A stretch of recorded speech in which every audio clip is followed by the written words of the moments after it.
আপনি কি জানেন আমাদের প্রিয় নবী হযরত মুহাম্মদ সাল্লাল্লাহু আলাইহি ওয়াসাল্লাম ইন্তেকালের পূর্বে কার কথা ভেবে অঝরে কেঁদেছিলেন? সে কথা জানলে আপনার কলিজা ফেটে যাবে, আপনি আপনার চোখের পানি ধরে রাখতে পারবেন না।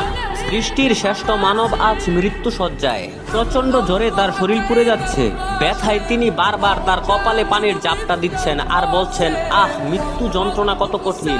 ঠিক সেই মুহূর্তে দরজায় দাঁড়িয়ে আজরাইল আলাইহিসসালাম প্রবেশের অনুমতি চাইলেন। নবী সাল্লাল্লাহু আলাইহি ওয়াসাল্লাম আজরাইলকে বললেন, হে আজরাইল, তুমি তোমার কাজ সম্পন্ন করো। রূহ কবজের সেই চরম যন্ত্রণাময় মুহূর্তে নবীজির পবিত্র ঠোঁট দুটি বারবার কাঁপছিল।